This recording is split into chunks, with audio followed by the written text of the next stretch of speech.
One of the unique aspects of the landscape in the Himalayan region is the presence of a number of lakes that have a milky sort of color on account of the glacial silt prevalent at high altitudes.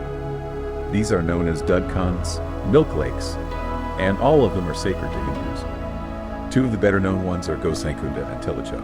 Dudhkunda, 4,315 meters, is in the Langtang region, while Tilicho, 4,949 meters, in Manang district, is claimed to be the highest lake in the world. A less well-known Dudhkunda is to be found in the southern region of Solukhumbu district at a height of 4,561 meters, west of Lukla and in the shadows of the Nimba Himalaya. This is where we will be trekking to today. Generally, it will take you 10 to 12 days to reach there from Kathmandu. However, you can also do it in half the time if you're in a tearing hurry. The best time to go is in October to November because that's when you get the best views. At the same time, since it's a religious site, if you go there in August, during the Janai Purnima festival, you'll get to see a carnival around the lake on account of hundreds of pilgrims converging on the site to take a holy dip. Then, high-caste Hindus will be changing the holy thread, Janai, they wear around their bodies. The trip begins with a flight to Phaplu, 2,469 meters. It's as exciting a flight as the one to Lukla. Of course, you know that Lukla has the distinction of featuring in the top 10 list of most dangerous flights in the world. Actually, it's more about the landing than anything else. That's a bit of an adrenaline rush in both Phaplu and Lukla. Anyway, once you have a safe landing on the Phaplu airstrip, you begin your trek straight away to Ringmo, 2,720 meters, passing an excellent viewpoint, Ratnagi Danda, 3,000 meters, and Chiwan Monastery, 2,743 meters, on the way. Admire the magnificent mountain scenery. It's really spectacular. You stay the night at Ringmo.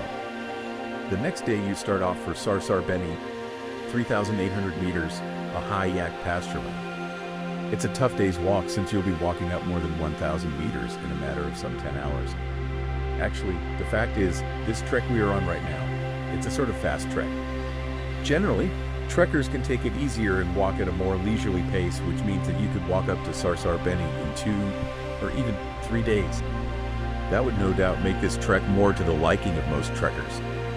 And, in fact, it's better to walk up slowly since you need to acclimatize yourself to high altitude.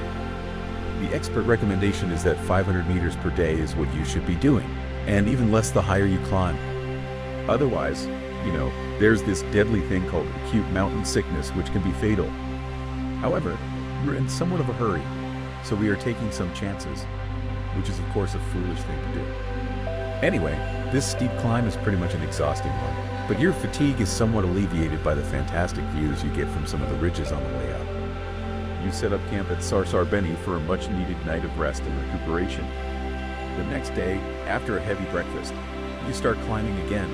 This time you climb about 760 meters to get to your goal, the sacred Dudhkunda. On the way you'll come across a side trail that goes to a pond called Kalo Pokari, Black Pond.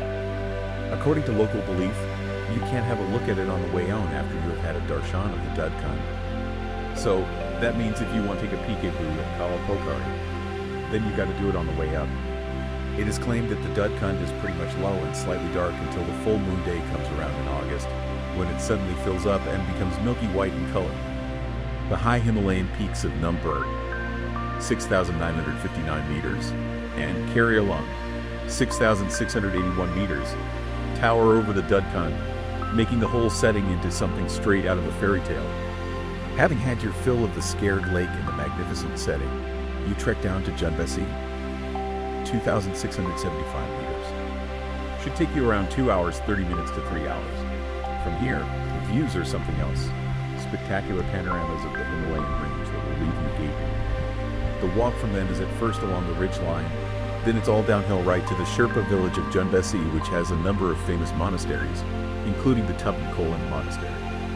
The next day, you carry on walking downhill to the Bassa River and from there to the small town of Beni.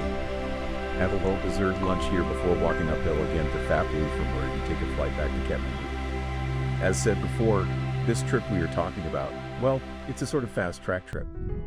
More normal is taking 10 to 12 days to complete this trek, in which case, the itinerary goes somewhat like this. Day 1.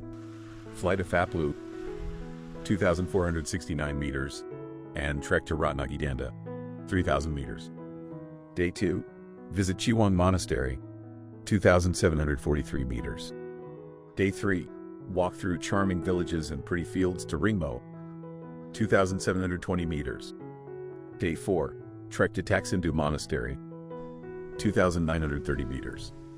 Day 5 and 6. Trek to Sarsa Beni, 3,800 meters.